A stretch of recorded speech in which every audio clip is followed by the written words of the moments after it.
News 18 Bangla স্বাগত। আমি সব্যসাচী আপনাদের সঙ্গে। বিজেপি থেকে ফের তৃণমূলে তালিকায় আরো বড় নাম। ফেরহাদ হাকিমের মন্তব্যে রীতিমতো আলোড়ন। অনেকে ফিরছেন, বড় বড় লিডার আপনারা দেখেছেন, অনেকে ফিরে এসছে। আরো কিন্তু অনেক মানুষ, এবং কয়েকদিন বাদে এমন একটা নাম আসবে যেটা আপনারা চিন্তাই করতে পারেন না, বিজেপি থেকে যারা তৃণমূলে ফিরে আসবে। মানে তৃণমূলে ফিরে আসবে না, তৃণমূলে আসবে একটা বিরাট নাম বিজেপি, সেও আসছে। বিধায়ক তো নিশ্চয়ই আসছে, আরো অনেকগুলো বিধায়ক আসছে, কিন্তু স্পেসিফিক ভাবে আমি এখন কোনো নাম বলবো না, অনেকে আসছে। এবং ফিরহাদের এই বক্তব্যে কিন্তু অশনি সংকেত বিজেপি শিবিরে। চিফ রিপোর্টার তুহিন দাসচন্দ্র রয়েছেন আমাদের সঙ্গে এই মুহূর্তে। তুহিন, কিরকম অশনি সংকেত, ব্যাখ্যাটা কি? দেখো, 2021-এর নির্বাচনে তৃণমূল কংগ্রেসের ব্যাপক জয়ের পরে যেভাবে দলবদল চলছে এবং যেভাবে তৃণমূল কংগ্রেসে বিজেপি ছেড়ে বহু নাম এসে যোগদান করছে, তাতে কিন্তু বিজেপি শিবিরে চিন্তার ভাঁজ ক্রমশ বড় হচ্ছে, কপালে চিন্তার ভাঁজ ক্রমশ বড় হচ্ছে। বাবুল সুপ্রিয় যোগদান করবার পর সেই ভাঁজ আরো বেড়েছে, তার কারণ সর্বভারতীয় স্তরের একজন নেতা, একজন সাংসদ যোগদান করেছেন, সেই ভাঁজ আরো বড় হয়েছে।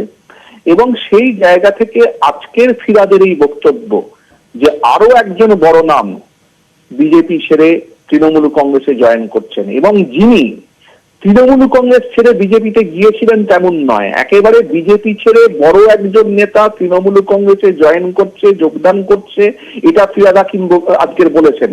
তাতে স্বাভাবিকভাবেই এই পরিস্থিতিতে একে একে যেখানে বিজেপি ছেড়ে তৃণমূলে জয়েন করছে, সেই জায়গায় ফিরহাদ হাকিমের এই মন্তব্য আরো জল্পনা উস্কে দিল এবং বিজেপি শিবিরে আরো ভয়ের একটা বাতাবরণ তৈরি করলো, এমনটাই মনে করছে রাজনৈতিক মহল।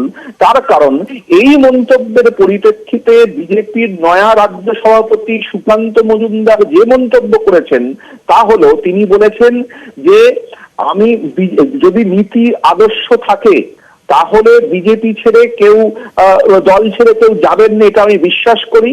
আর যদি কোনো সমস্যা থাকে তাহলে একসঙ্গে বসে মিটিয়ে নেব আমরা, আপনারা দল ছেড়ে যাবেন না। তুহিন, একটু তুমি আমাদের সঙ্গে থাকো। তুমি সুকান্ত মজুমদারের কথা বললেন, বিজেপির নয়া রাজ্য সভাপতি ঠিক কি বলেছেন একবার একটু শুনে নি। আমার মনে হয় যারা ভারতীয় জনতা পার্টির নীতি আদর্শ নিয়ে ভারতীয় জনতা পার্টি করেন, তারা কেউ ছেড়ে যাবেন না। এবং আমি সবাইকে আপনাদের মাধ্যমে আহ্বান করব, আসুন, আপনাদের কোনো অসুবিধা থাকলে আমরা বসে আলোচনা করব। পৃথিবীতে সব সমস্যার সমাধান আলোচনার মাধ্যমে করা সম্ভব। সবাই মিলে একসাথে কাজ করব। আগামী দিনে সরকার উৎখাত হবে, সময়ের অপেক্ষা শুধুমাত্র। তুহিন, ফলে ভোটের আগে, উপনির্বাচনের আগে অস্বস্তি কিন্তু জিয়েই থাকলো বিজেপি, একেবারে জিইয়ে থাকলো। আর সুকান্ত মজুমদার এই কথা বলছেন কেন যে আপনারা কেউ দল ছেড়ে যাবেন না, যাদের নীতি আদর্শ আছে তারা দলে থাকবেন, কেউ দল ছেড়ে যাবেন না, বিশ্বাস করি, আপনারা একসঙ্গে বসুন, আমরা কথা বলবো। তার মানে ফিরহাদ হাকিমের যে মন্তব্য বা ফিরহাদ হাকিমের যেটা বলেছেন সেই ইঙ্গিত কিন্তু ওনার কাছেও আছে।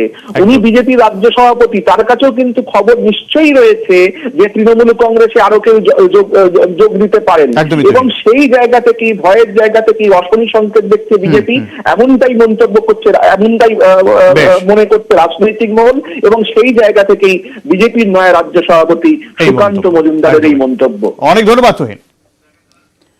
মমতা বন্দ্যোপাধ্যায় প্রচার করেন গতকাল এবং সেখানে তিনি বলেন যে আমাকে ভোট না দিলে মুখ্যমন্ত্রী হবেন অন্য কেউ। এটা গতকাল মুখ্যমন্ত্রীর মন্তব্য ছিল ভবানীপুরে প্রচারে গিয়ে। মুখ্যমন্ত্রী ভয় পাচ্ছেন কটাক্ষ প্রিয়াঙ্কার। প্রার্থী হয়ে অনধিকার চর্চা করছেন প্রিয়াঙ্কা, পাল্টা ফেরহাদের।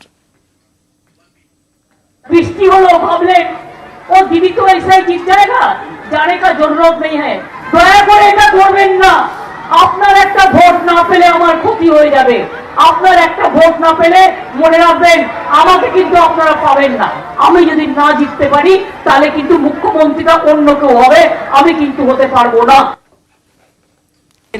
যে আপনি এরকম ভাবছেনই কেন? আপনার পার্টি তো বলেছিল যে 101% আপনারা জিতবেন। তাহলে এই কথা মুখ্যমন্ত্রীর মুখ থেকে যা এসেছে, তো সেটাতে ভয় নেই কোথায়? আমার তো মনে হচ্ছে ভয় আছে।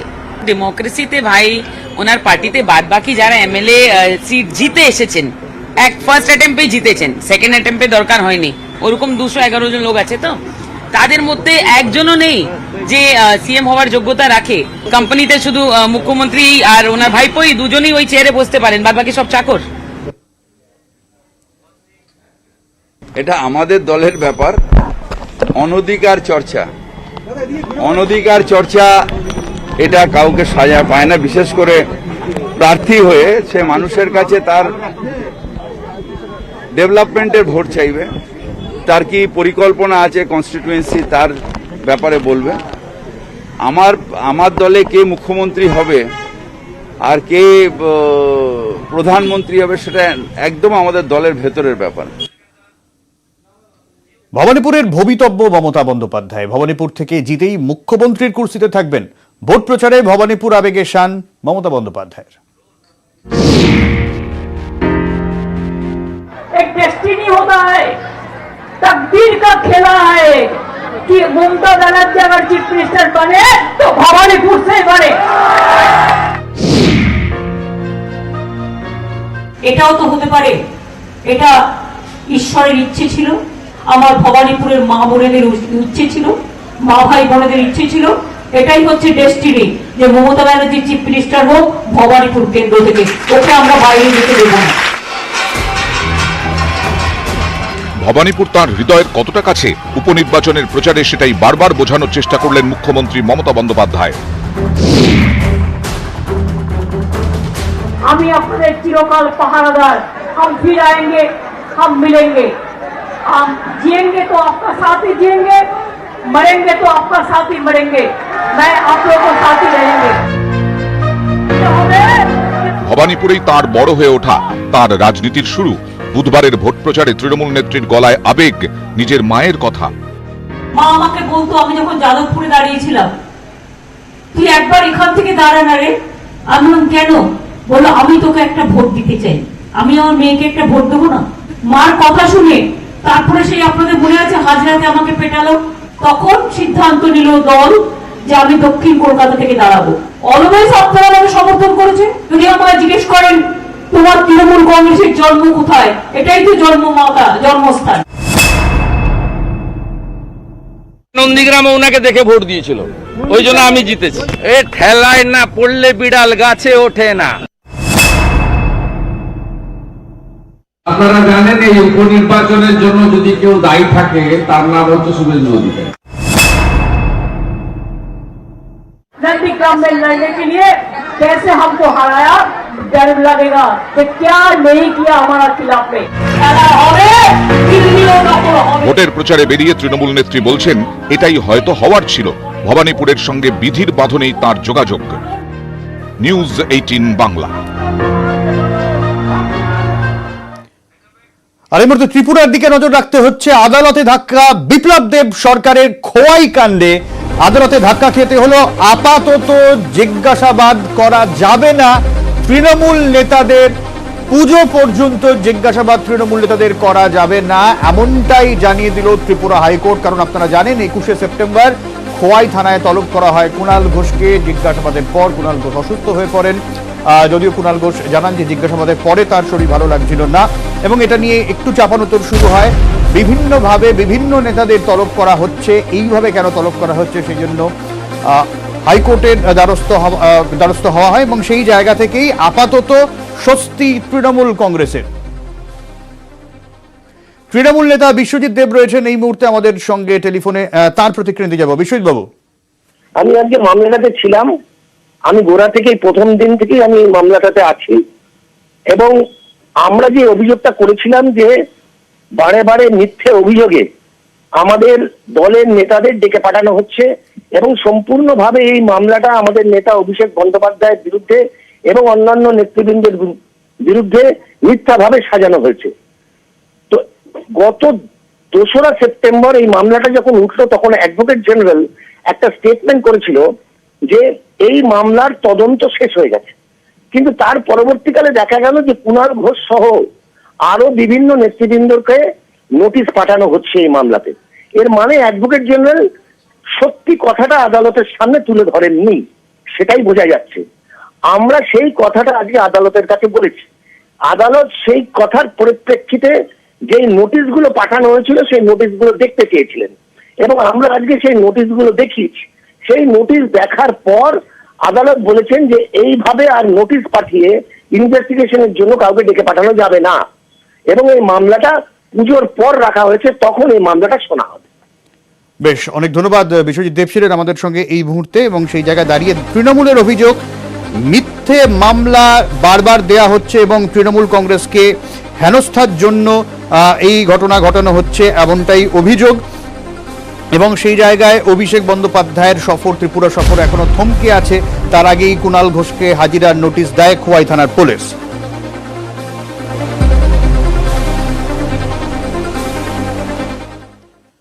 মাস্ক পরতে চাননি তাই বিধায়ক করলেন গালাগালি, বিধায়কের সাগরেদরা দিলেন তুলে নিয়ে যাওয়ার হুমকি। শুনবো।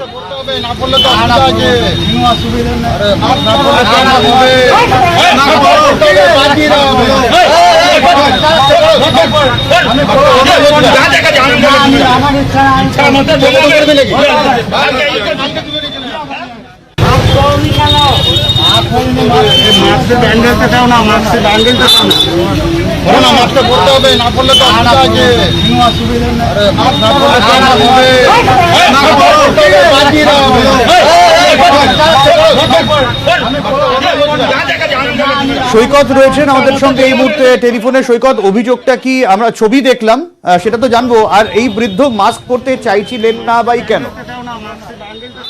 হ্যাঁ দেখো, আমরা যেটা দেখতে পাচ্ছি যে ত্রিপুরায় নতুন করে করোনা বাড়ায় কয়েকদিন ধরে কিছু অংশ কন্টেনমেন্ট জোন ঘোষণা করা হয়েছে।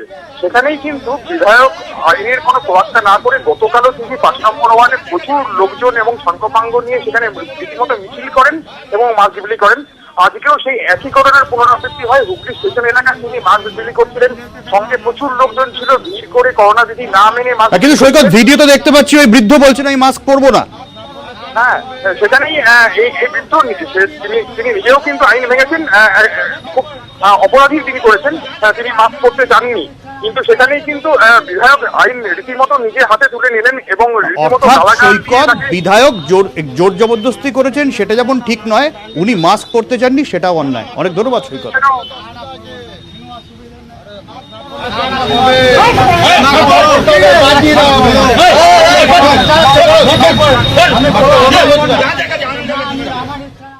আদালতে ভবানীপুর উপনির্বাচনে কমিশনের হলফনামা তলব করলো হাইকোর্ট।